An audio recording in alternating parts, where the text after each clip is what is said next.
Today I am sitting here with Chris, who is going to tell us all about her rebellious experience and how that has been.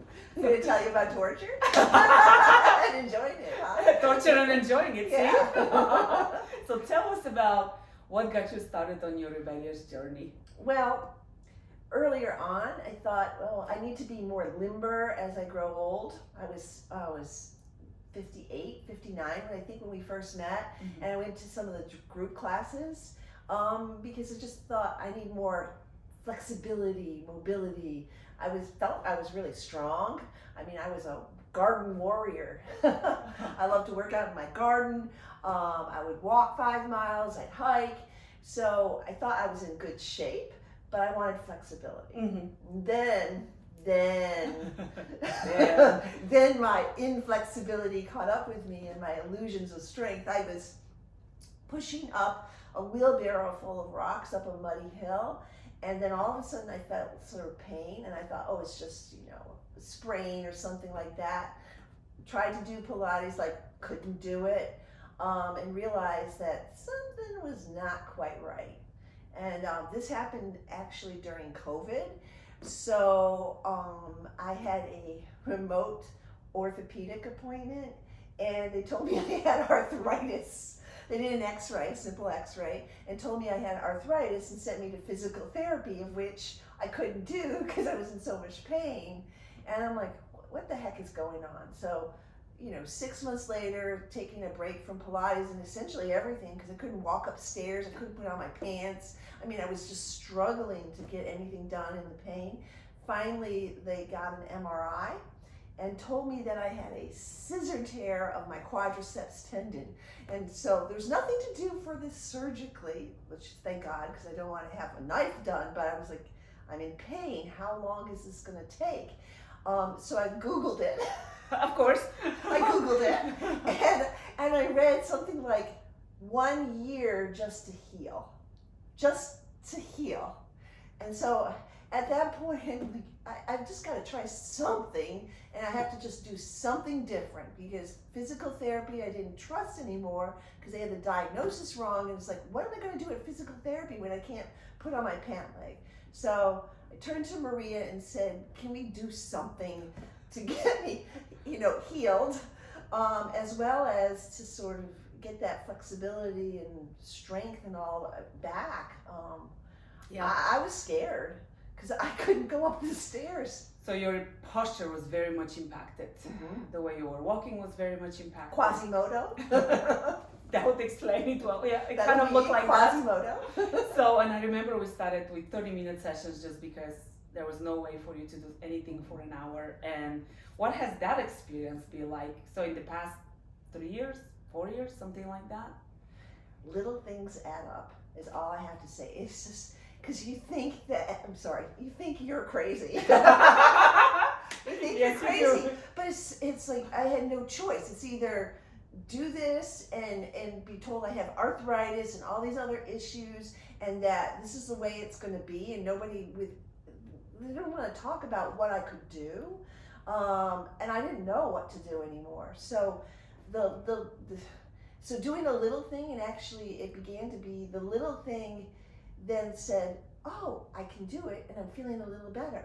And so that little taste sort of builds on itself, and then you end up with a sort of craving. It's like, oh, I don't really want to do this exercise, or I really don't want to do it. It was even just stretching kind of thing. It wasn't really an exercise. Well, it's very active stretching. So it's very active stretching. Everything had to be coordinated, and doing that little thing, he was like, I feel so much better.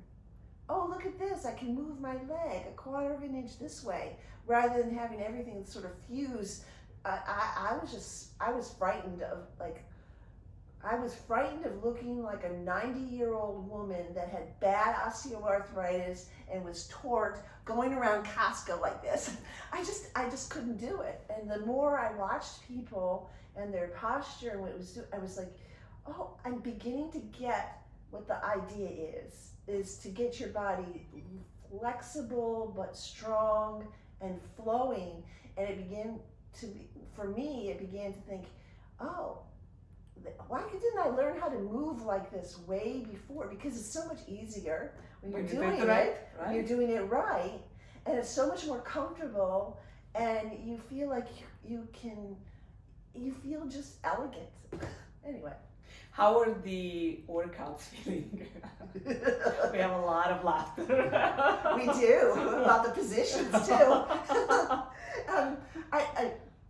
The workouts are, you know, they're delicious. And also what's good is they get tailored. Like some days, some things are just not where we should be, or this not a setback, but you know, when you're using new muscles, when you're using your core that you haven't done before, it's a sort of different motion.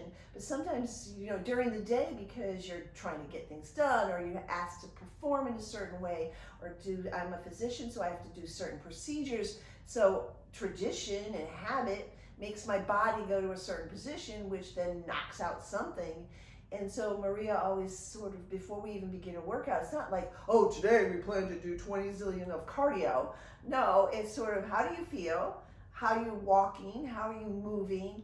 And so she tailors it to releasing, so that you don't end up, what you end up is in a snowball if you don't deal with that issue or releasing it. You can snowball. If I don't go for 2-3 weeks, say, because I'm traveling or something like that, those little things snowball back to bad habits, which then sort of puts me behind. So nowadays it's more like 3 steps forward, 1 step back. It used to be like a half step forward and maybe a 3/4 step back. And then we have to work on it to even go forward. But now it's like we can move forward, but it's also that realization that I need to do something else. Plus, she's helped me open up to finding really good people to help me get more flexible, or to deal with like certain issues, like a really good chiropractor that, you know, I don't get manipulated every week, but say something is out of alignment because of my 60 plus years of age, that they can feel what it is, put it back in alignment, which allows me to go forward more with Maria. The same with fascial release.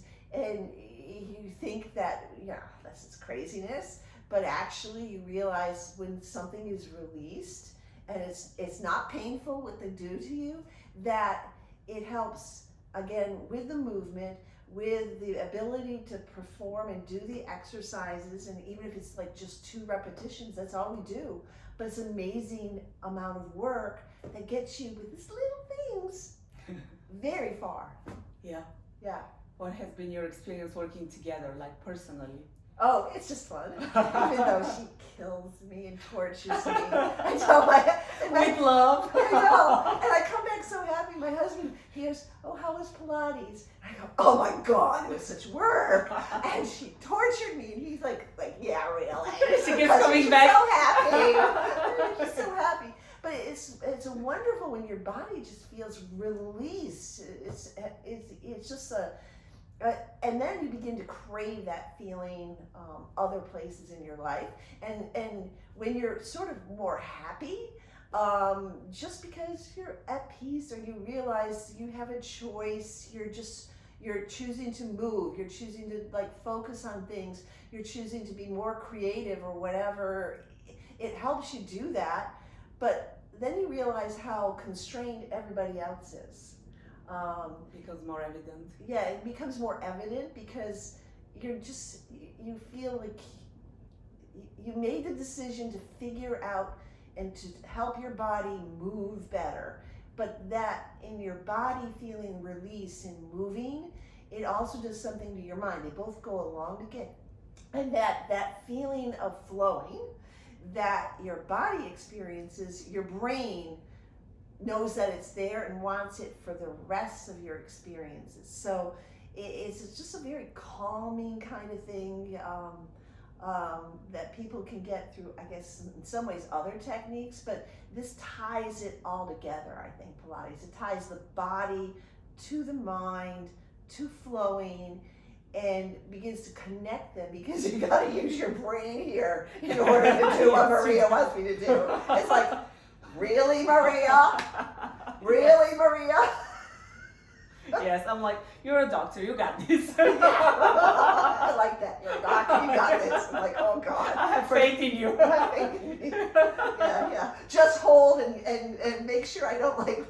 Don't collapse. Don't collapse. Keep your alignment. Don't collapse. Keep your alignment. And also, in it, there's trust, because you have to feel confidence in that she's spotting. She's not making you do more than you're capable of. So she helps you find, your limits, but actually safely. So I feel sometimes you go to some people, or you go to the gym or something, and you I once went to, what do you call it?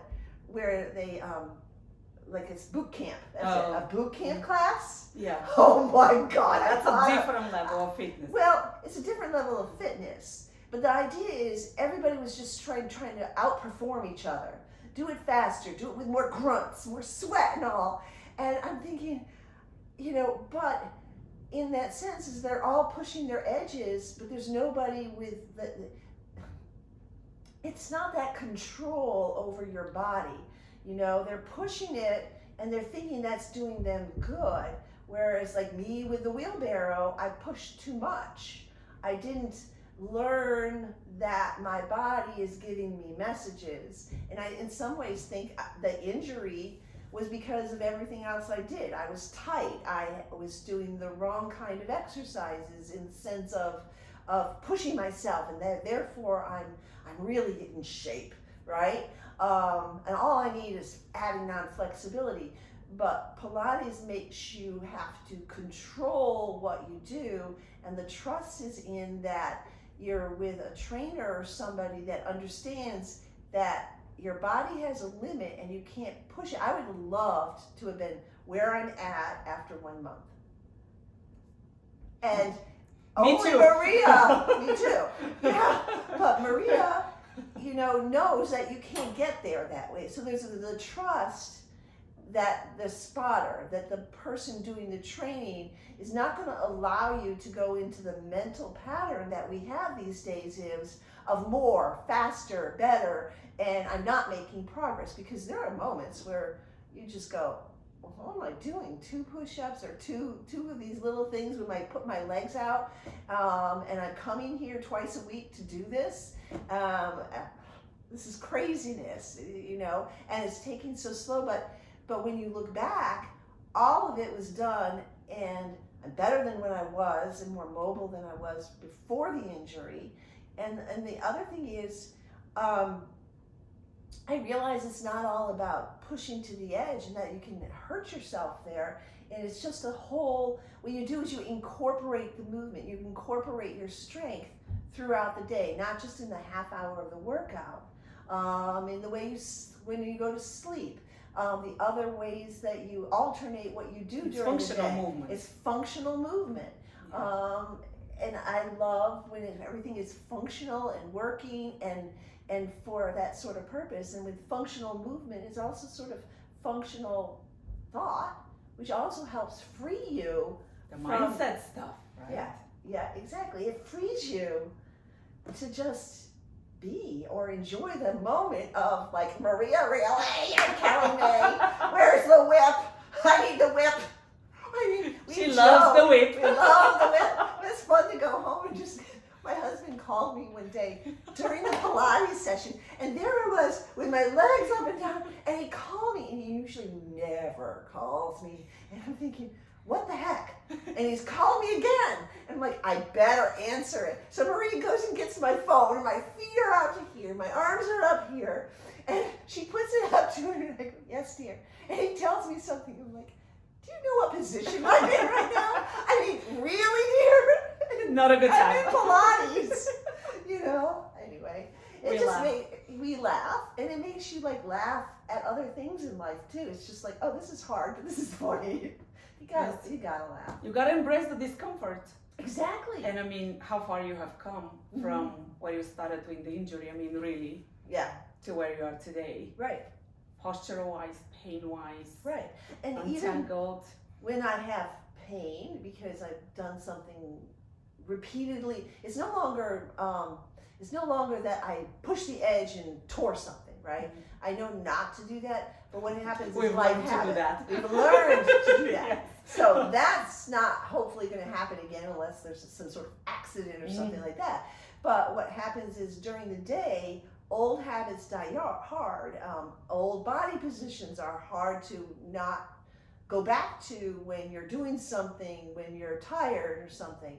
But what it does do is help you say, okay, I did this and I know a way out of it, or I know how to stretch, or I know what to do, or I know who to call. And so knowing that in those moments when you're uncomfortable or the pain starts again because I sat down too long and didn't move or something like that, I know what I did. I know a little bit on how to get out of it, so that there's those moments of feeling sort of victimized and sad because of the pain, they get less and less and less, and it becomes more of a mindset of, I did this, I can get out of it. Awareness. I have people that can help me if I really got bad. Yeah. I have people that know how to get me out of it. I have a tribe. And so in that sense of those moments of, in some ways, sometimes despair, because you're feeling pain and you're frustrated and you're tired and you've got other things to do, those moments are smaller because you have the tools and the people and the ability to know and the awareness that this doesn't have to be forever. Because when you're in pain, you think, is this going to be forever? And how do I get somebody, especially if you're in the medical system, they're not going to have that answer for you. You can ask them what you should do. They're not going to have that answer. And so in some ways, people get despair because of the pain and the frustration. Yeah, they add on, I can't get better. This happened, I can't get better. I just need to learn to live with it.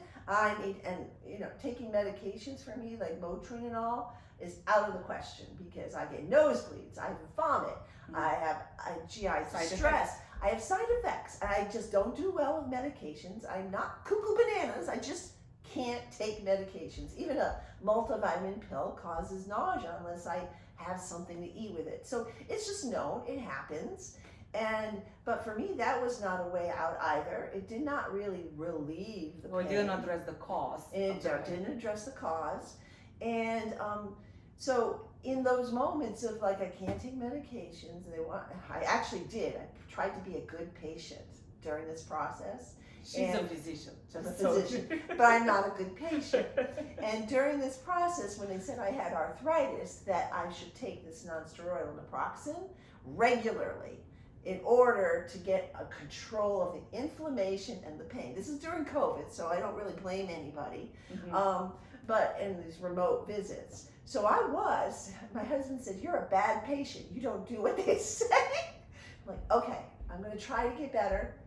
I am going to take this medication regularly. So I took the naproxen regularly. We went to Portland, Oregon during COVID, and we went in these lava caves in Oregon, and we're down there, and you have to like lift up your leg to go above the different like spiky things. And so I'm in the middle of this cave, my leg is hurting despite the naproxen, and then they tell me to crawl into this little hole, and I bend over and like look down, and I'm like, no, I will get stuck there forever and die. Meanwhile, when I bent over, my nose started bleeding because of the naproxen, and I'm like, I'm bleeding all over this cave where you're not supposed to litter, and all putting pressure on my nose. I'm like, I'm over this.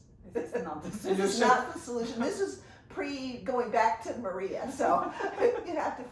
She's not incorporated in this. And we have learned what to do and not to do.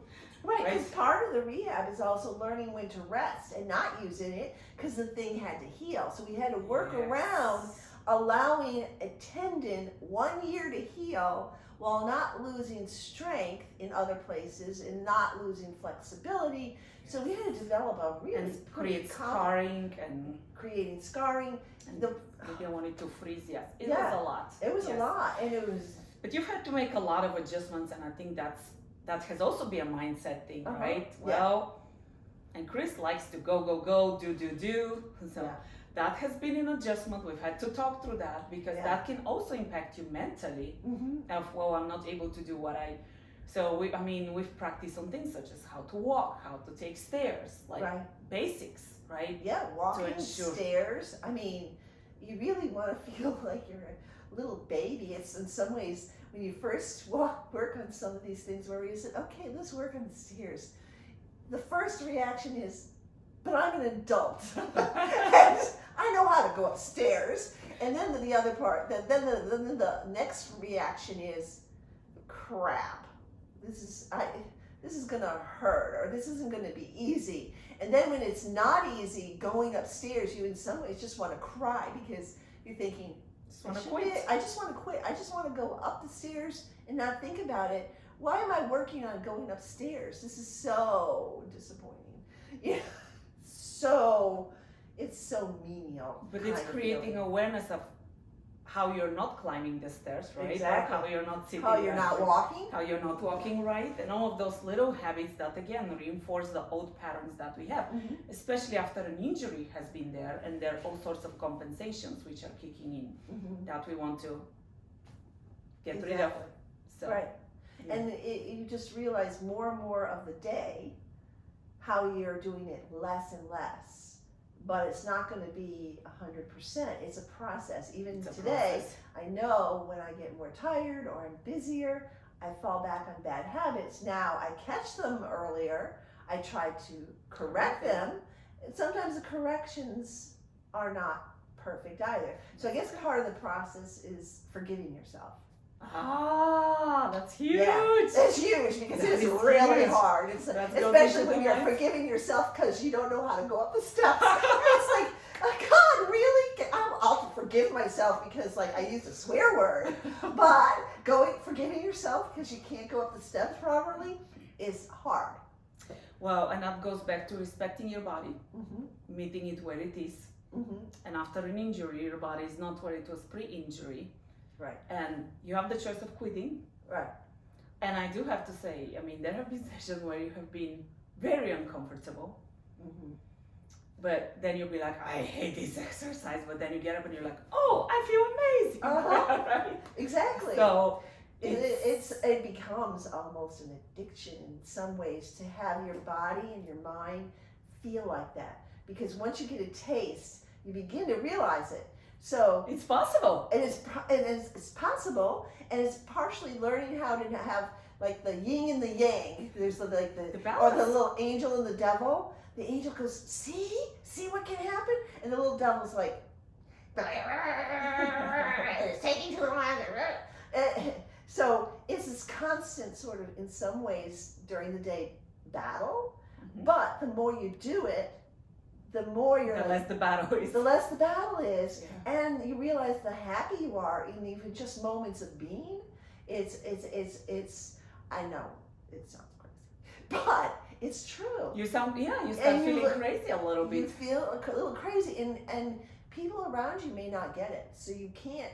You can tell them about it, but unless they put their mind to it and actually do it Their body. with their body, it ain't going to happen, and they ain't going to understand. So part of all of this process is just not worrying about that they don't understand, It's about you and It's your about journey. you. And and feeling good and enjoying life. And even if people don't understand it, you can still get to enjoy them. So you just let it be, yeah. and you just tell them where you're coming from, and let it be. So it's also just helps you do that in your mind, and your whole essence is that piece of not wanting to have other people see what you want or be what you. It's just like that. I'm happy with myself, and it just is. I mean, people talk about meditating to that point, but I think you have to connect the mind and the body to get to that point. I just don't think it's, oh, I meditated for 15 minutes. That may make you feel better for that, calmer. But when you put your body through stuff during the day, then you're trying to relieve that stress with meditation. You haven't learned to connect the two. And I think it's unbelievably important. The mind, body, and we'll have to say soul connection. Yes. That soul connection is really important, that I think Maria and Pilates has done. It's that soul connection. And even like, you don't get angry or resentful that people don't understand what you're doing. In some ways, it's like the positions and the torture. You sort of think it's sort of funny, and it's just, oh well, that's where they're coming from. And you have to be more responsive instead of reactive. Exactly. You know, and you some ways listen to them more too, because maybe they're crying out for something. So it's just this place in life to get to that I think everybody wants to get to, but they can't quite see it. They can't connect it. Because wouldn't you say this is a very unusual way of getting there? You wouldn't have thought I'm going into this to accomplish that. No. Right? No, not at all.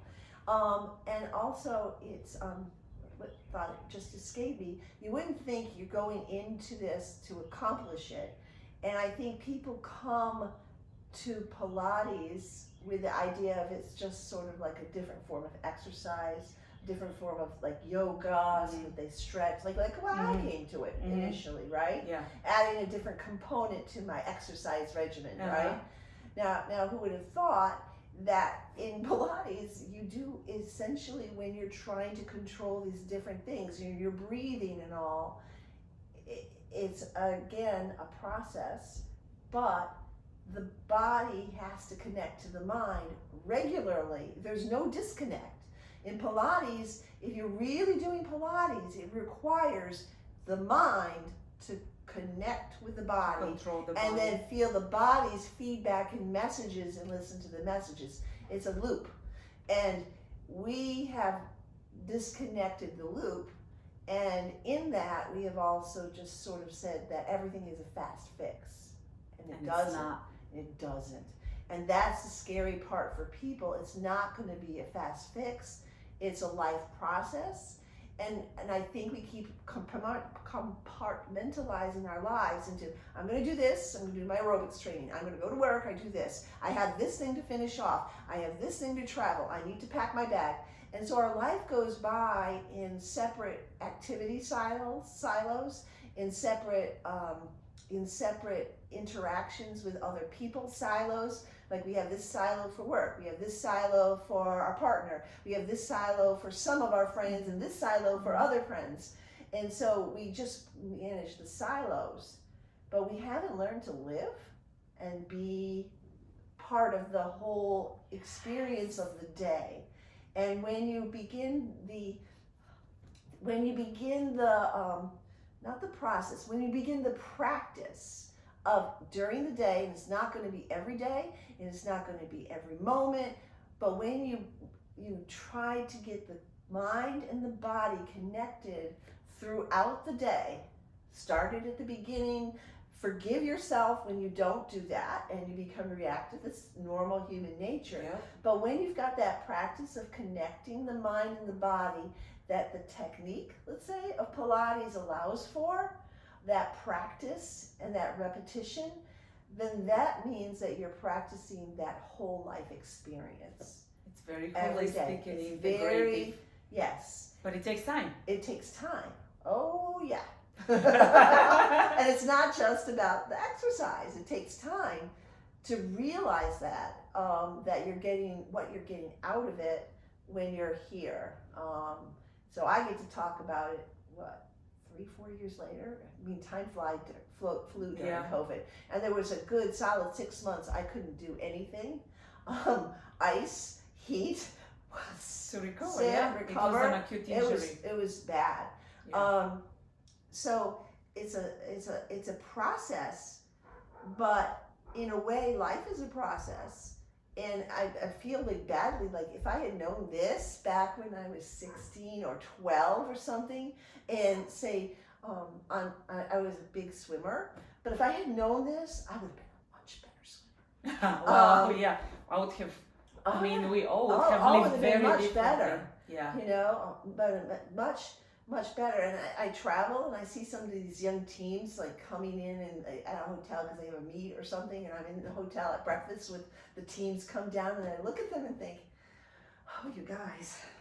Yeah, it's And not they're in Serena's shape well. people, and they're pale and they're doing this, and I'm thinking, you know, you're not connected to the mind and very the body, easily. and we have lost that connection. I think that's part of, you know, even why our young people are disconnected. It's not just the phone, so we haven't trained them to connect their mind and their body. I mean, even if you sit at your cell phone doing this, it's better than this. You know, that you know, there's some connection. We don't do it. Well, because you're thinking of where your position is based on going through the motion, and it's powerful because correcting throughout the day is not gonna result in right. Right.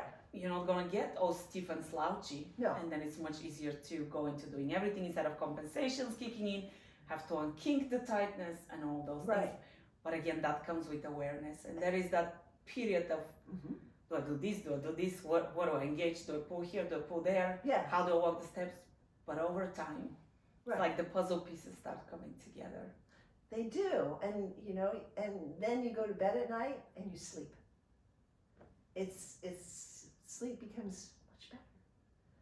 It becomes an easier thing. You don't wake up. You sleep through the night. You go to bed fast, and I swear, because again, it's the mind body going together. Just even manifests in little things like sleep. The little things, it's a big thing. Yes, but you wouldn't think, oh, I'm going into bed, I'm laying down, I'm going to sleep. Yeah, it affects your overall existence, and that's where we go from existing